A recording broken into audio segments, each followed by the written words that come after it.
Hello, everyone. Great to meet you all.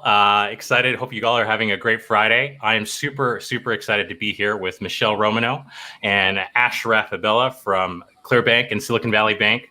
My name is Daniel Roddick. I'm the head of market development here at Clearbanc, and excited just to kick off an amazing conversation we're going to be having with two of my most favorite people to talk about one of the most important partnerships we launched at the end of last year. And Michele, I'll kick it to you to take it away from here. Yeah, no, it's amazing to be here. Ashraf, how are you doing today? It's good to see you as always. Totally. Well, why don't you share a little bit just about your own journey and joining SVB to kind of give the audience a sense of where you've come from. I'm happy to. So hi, everybody. It's a pleasure to be with you. And my journey to SVB was a bit of a mistake, to be honest. I spent about 14, 15 years in software. We actually, the last company was a wealth management software company that we banked with SVB, so a VC-backed company. And then there was somebody that I went to that was in grad school with me, and they said, "Hey, I know that you don't necessarily want to go to the company that acquired you all in Philly. Nothing wrong with Philly, but I was definitely a West Coaster at that point." Yeah. And they said it would be great for you to just come see SVB and see what they have. And I joined with the idea that would be that I'd leave and kind of pivot like a year later and get back into software. But SVB just made it super interesting. I consider it like the best mistake that ever happened to me. It's just such a great company. I'm blessed to be here. And now that you've been so you were in charge of all the startup banking clients. Describe, what people are using and needing in that stage, and then how they can work with Clearbanc. Yeah, so a little bit about my role. I head up SVB's startup banking business. So think about that as the pre-A, and the reason why we do it that way is we believe that the founder journey is just very different in the pre-A than it becomes at that A and VC backed, and that becomes different than when you become a corp finance sized company, right? I mean, just the journey is totally different. The challenges are different. So I'm really running that pre-A, and obviously what we've seen is first and foremost it's access to capital, right? And ease of use. Like, I remember the days when I was an entrepreneur, running product management. I just needed things to work in banking. Exactly. I needed to have products and services that worked. I needed to have good connections, and I wanted to bank with companies that did that well. And I think that the partnership between Clearbanc and Silicon Valley Bank allow us to do that more extensively with greater breadth, with greater products and services than we could do separately, right? And so you come in and give access to capital at a much earlier stage than we do, and then we could follow that up with that sort of growth capital later. As the founder and company matures. We offer the free banking, you offer advice, so do we. So just collectively, we're going to be able to address the real needs of that pre-A market in such a viable way that just makes it a great partnership. I think that's what made us so excited about the partnership as well. We know that so many founders are coming to SVB for much better banking products at the very early stage. We know that SVB has an incredible growth capital product at the later stage, but in that moment, and our big belief has always been, just use venture capital wisely, right? If you're using it as true risk level capital, you need to hire 50 engineers and build a rocket, that is definitely 0 to 1 risk. But if you know that you're injecting $1 into Facebook and getting $3 of sales out, or if you're buying inventory and you're marking it up by 4 times, or even if you're buying a piece of software and that's helping your business grow, there should be cheaper capital like Clearbanc's, which is just revenue share. We take 6% of a flat fee on our capital, and we've been able to see that we've been able to help so many companies be able to grow faster, be able to get a higher Series A valuation when they start to grow. And so this works so well because it's SVB's banking products combined with our capital products. And it's really getting companies into that series like A, B, C, D that gets us really excited to keep growing. Yeah, and Michele, and I've never told you this directly, but when I was evaluating with the team, right, the partnership with Clearbanc, there was something that stood out at me, that you are an accomplished entrepreneur as well. My journey as an entrepreneur isn't the only one on the call. Yours was actually even more accomplished than mine. And so, your ability to understand, I think, the founder journey at a very early stage and empathize with what they're going to need actually forms your roadmap. When I look at what you're doing with ClearAngel as an example, which is obviously the crux of what we're talking about today, but I look at your roadmap of innovation. I'm saying, look, we're not just solving the capital needs of today. We're not also just solving the product needs from the banking perspective, but we're also looking ahead to what they need. And for those that haven't gone to ClearAngel and look, I think that's a testament to, I think, how you're trying to drive for change and really fulfill the holistic needs of that pre-A market. It's pretty incredible. Well, thank you, Ashraf. It's true. I mean, I think there's a couple funny stories here. So I think the funniest comments is when like the finance guys are like, oh, so like, how did you build this? And they're like, did you like do investment banking? And like, I'm like, no. This was not like, oh, we're going to build a new asset class because it's like cute and we can get margin and like stuff.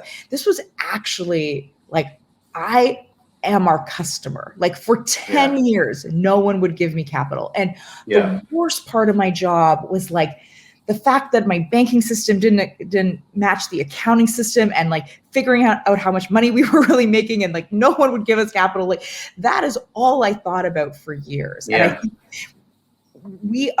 that's why literally like our tagline is by founders for founders is like everyone, and we hire, almost everyone that works at Clearbanc has been a founder as well. Like that is our complete goal, is to empathize with that, fundraising and banking products should be 1% of your job as founders. Your job is to build an incredible product that people love and then figure out how to market it and talk to those audiences. And like, frankly, you have no time to do that if you're going to spend 6 months of your year fundraising.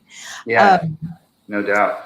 On the ClearAngel slide. Go ahead. And I'm not going to let you slide because I think they need to, the folks in the that are listening need to understand your journey. I mean, I know that, Clearbanc's become popular and obviously you've got quite a following on social media, but it'd just be great to turn that around if you don't mind and just, maybe just tell a little bit about yourself and then your journey with Clearbanc, because I thought it was incredible and it's worth sharing. So I have to put you on the spot. No, of course. So here's how it all started.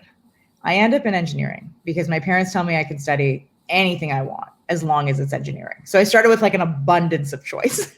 And I'm in engineering school and I'm like, holy smokes, I'm not going to be very good at this. I'm going to be way better at building businesses. So I built this little sustainable coffee shop that's still on campus 14 years later. That was my first entrepreneurial bug. But more importantly, I met two guys in undergrad and we spent all of our time brainstorming what's the next $1 million idea. We figure out, Ashraf, that worldwide supply of sturgeon caviar is down by 95% because the world had overfished the Caspian Sea. Like people think we're nuts. We like build this business plan. We say no to all of our job offers and we drive to the East Coast and attempt to build a fishery from scratch. This is everything it sounds like: boats, fishermen, fish. Like this is the pinnacle of unglamorous. And it's crazy because chefs love the product. They like couldn't find it anywhere. And so we're like, oh my God, this actually worked. And then we hit this giant recession in 2008. And you have this incredibly sobering moment where I realize I'm 21 years old selling the world's most unnecessary luxury product in the middle of the biggest recession in the last 70 years. Like this is not going to work out well for me. And so then, we tried so many ideas. None of them worked. I ended up taking a job as the director of strategy for a big retailer. And I don't know how I got the crazy back in me again, but I'm like, okay, I'm going to leave my job again. That's what we do. I've been paid for 1 year of my life. You know what I mean? Me and my giant 10 grand of savings. And I am going to go build an e-commerce company. And we were an early competitor to Groupon. Like, we're so many competitors. It's like, even in Canada, people had raised $60 million, $80 million, and like we're there competing with our self-funded little bootstrap company. And we figure out that if we have positive return on ad spend, we can like keep going and that we could start buying our competitors. And so I think in total, we've now bought more than 15 of our competitors. It's a publicly traded company in Canada called Emerge that's rolled up a bunch of these e-commerce players. From there, built an early AI app that we sold to Groupon, and then ended up being able to join the board of a few public companies. I got to join the cast of Dragon's Den, which is the Canadian version of Shark Tank. And this is the interesting part of the story because, people are like, oh, that's great. You got to join the show. In my mind, I'm like, I'm the runt of the litter. Like, I am the poorest person on this panel. I am the youngest person on this panel by 30 years. But when I kept seeing all these e-commerce businesses say, look, I'm here for $100,000. I'm willing to give up 5% of my business, and understanding that they were going to spend 90% of that money on customer acquisition and inventory, that was what gave us the original kernel of the idea for Clearbanc, is like, there's got to be cheaper capital to do this. And so I proposed the first revenue share deal on the show. I actually said, look, I'll give you the $100,000 and I'm not going to take 5% of your company. I just want 5% of your revenue until you pay me back my capital plus 6%. And kind of the rest is history. I mean, we've put out $1.6 billion in 2 years to 4,000 different founders. Yeah. And by doing this in a completely data-driven way, I mean, we've backed 8 times more women than the venture capital industry average. We've backed founders in all 50 states in America. And so anyway, thank you for asking my story. That's very, very thoughtful. I just think it's fascinating because, I'm not going to speak to the amazing folks that are on the call, but I know for me, when at SVB, I mean, we're just so values driven. And I think for us, that founder story and the journey of a company is such a big part of having a great, durable partnership and relationship, because we both know there's always going to be sticking points. There's always going to be complications. Totally. Always happens in partnerships. But what you always come back to is, did you come into it with the right reasons and in the heart in the right place? And my experience with the team, and the reason why I think we leaned in is because that's always been there. And it goes back to really the origin and the genesis on how you created it. And so I just thought it was important. One thing that you mentioned, and I promise I'll stop there and let you come in. But look, I take diversity, equity, inclusion incredibly seriously. I'm doing a lot of the work with an amazing, talented team inside SVB around really, in many ways, flattening that power law and letting more people experience it. And it was so wonderful to hear that statistic on the 8x multiple for female founders. Do you mind talking a little bit about that and around how did you get there, and what can the rest of planet Earth learn about it? Because clearly you're doing something right, and I think it's an important moment to maybe share. I mean, I think first I would echo completely that is the basis of great partnerships, is shared values. And I think that fundamentally both of us just care so deeply about founders, and also understand that our products should make it the simplest part of their journey, not the hardest part of their journey. And having that view, because we all start to believe in some ways we're a little bit self-important, like we're so involved in our own products and our own company, but really we win when we just make founders' lives a lot easier and allow them to do what they were built to do and how they were built to interact with their teams. On the DEI front, I think what is important is to start thinking about,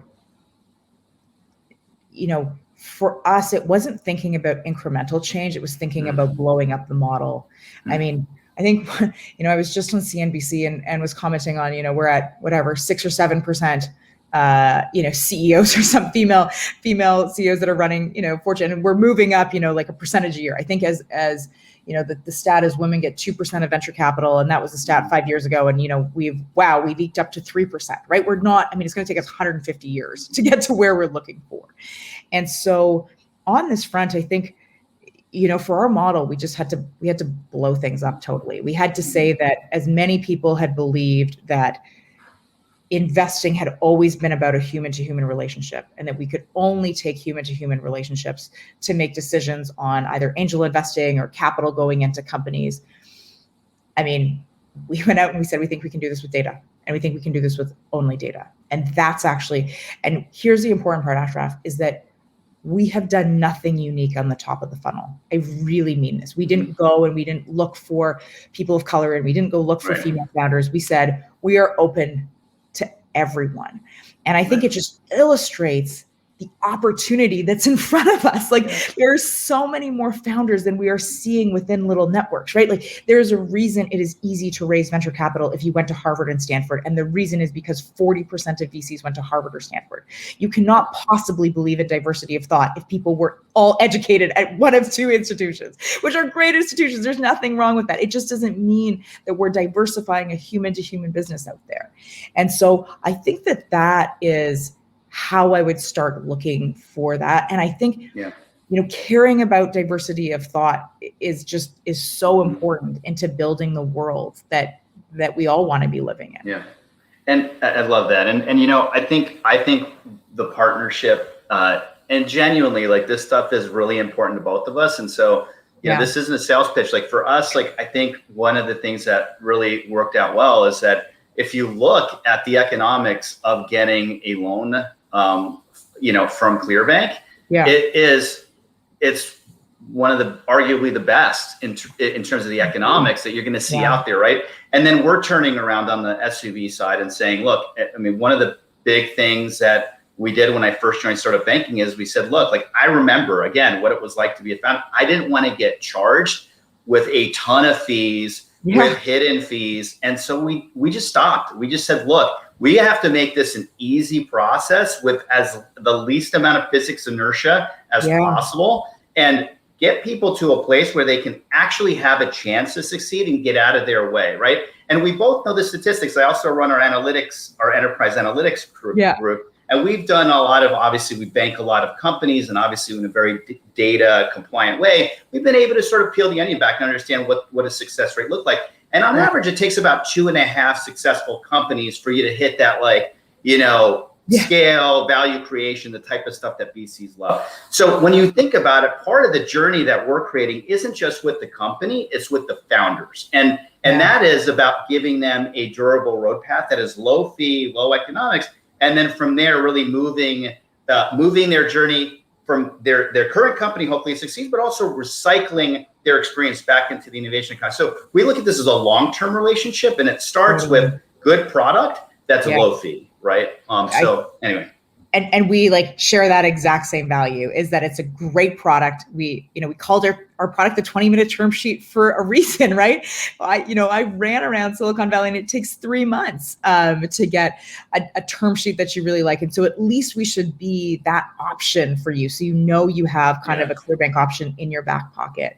And one of the also exciting things is that we've now been able to, we really started very focused on e-commerce companies, which is one segment. We've now expanded into SaaS and quite a few. I mean, what are you seeing? I think e-commerce has been on fire in the last year as everyone has been at home with COVID, and we've seen just so much growth. I think we're seeing some great software tools. Have you been seeing also those early stage clients as well? Yeah, I mean, and I'll be honest, we're seeing a ton, right? It's wonderful to see just innovation, period. And that's the other thing that's going to be great, is to see how your product evolves. But definitely on the e-commerce and SaaS side, it continues to be strong. It was strong before COVID.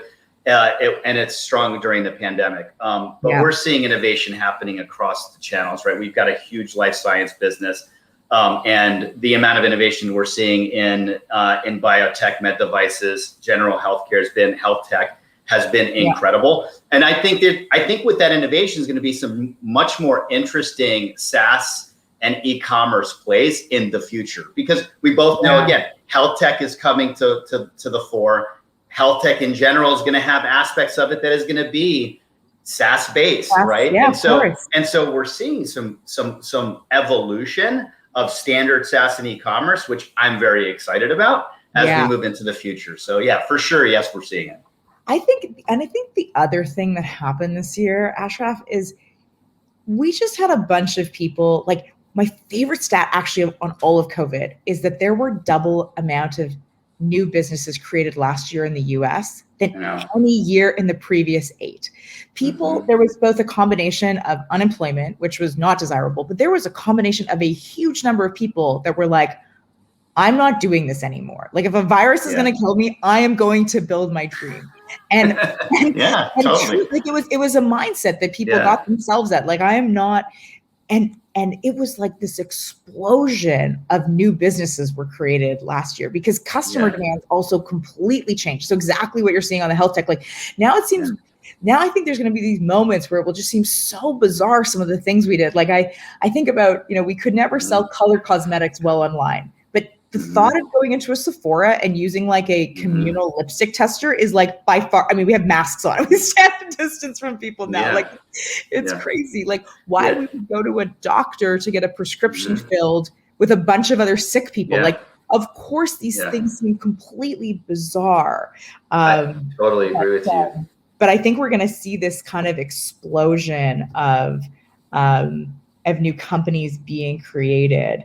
One of the things and if you don't mind on that, like just to double click on that, like, I don't like, it's natural to see that explosion and say, well, it's just basically extemporaneous ideas that are coming to fore and it wasn't really thought through. And it's not true. I think these moments with good entrepreneurs generate great ideas that are thoughtful, that are intentional, because there's always going to be the question of like, well, how durable is it? 5,000, 6,000 companies total count pre-A, that seems pretty high, 10 billion invested. Maybe that goes away. Maybe there's fluff in it. I actually don't. I think that there's been usually during these like during these like negative shocks is very thoughtful creation of value. Yeah. Look at when the really big companies were created. It was created during duress. So I actually don't look at this as extemporaneous. I look at this as actually very intentional. In addition, we also have a global presence. And so, if you look at what we call them a global gateway team, they're amazing. They're covering Latin America and India and Australia, New Zealand, et cetera. And what we're seeing is resilience. I think resilience mindset is also coming to fruition. And I'm going to see that honestly on the risk management and credit side. There is going to be a level of diligence and commitment to the idea. And that level of resilience is going to make for better business models and frankly, better business for us as well. So I think it's a win-win. I couldn't agree more. This is like, it brought everyone to a completely different level of resilience. I completely agree. I think people got more thoughtful versus less thoughtful. And I just think that we have such a good partnership here to build on in terms of funding all of these early stage companies, getting them. It works so, like, I actually couldn't imagine a better partner for us than SVB, because you guys were the leaders in doing this for so many founders and startups. And I'm just excited to continue to innovate together. I mean, one of the things that we launched last year was a free valuation tool where we would show you how much your business was worth and what it would probably be worth to a private equity buyer versus a venture capitalist. And this was, again, one of those things that was protected in the community. It's like, oh, only I can do valuations. It's like, no, valuation is always arranged, and founders should know that so they can negotiate against that. It's, again, one of those things where you get to peel back the onion and show founders what they're worth. But I don't know, I want to know what's exciting that's coming out on your end for founders, if there's anything you want to talk about. I'm sure you guys are always dreaming up new products. Oh yeah, I mean, we're gonna obviously continue to double down on just building product for the early stage. We always talk about the fact that what's one of the biggest phrases, right? Which is seed is a new way.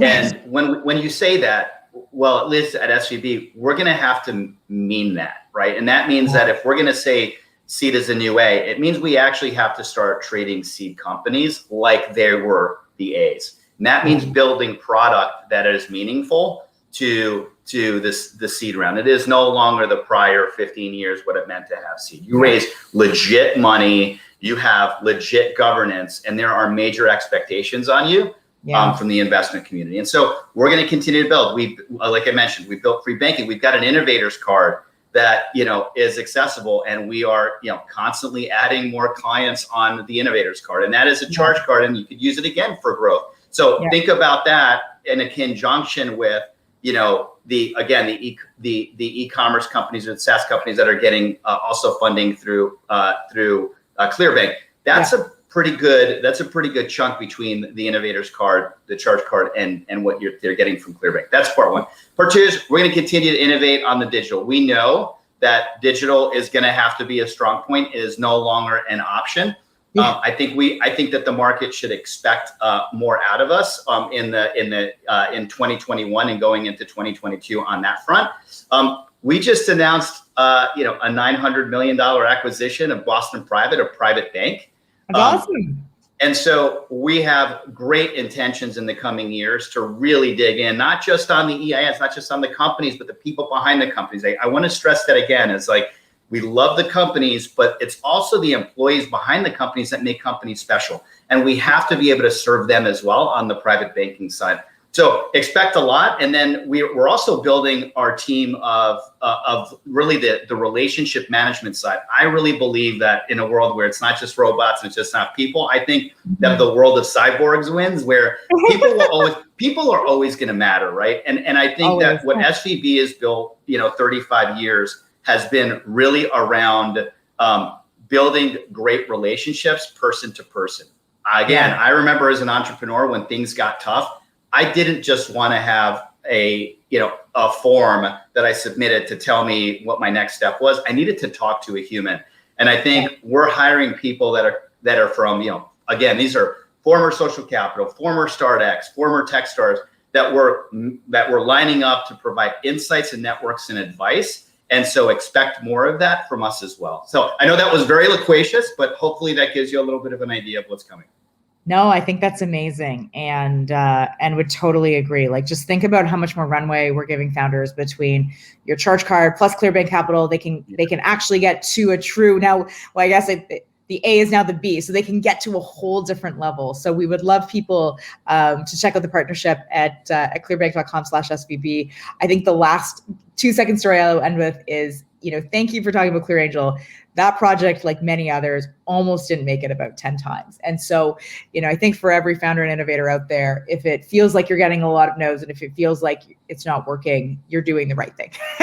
and you just got to step into that. But look, Ashraf, this has been amazing. This has been such an amazing partnership so far. We're so excited to do more. And I couldn't imagine working with a better partner.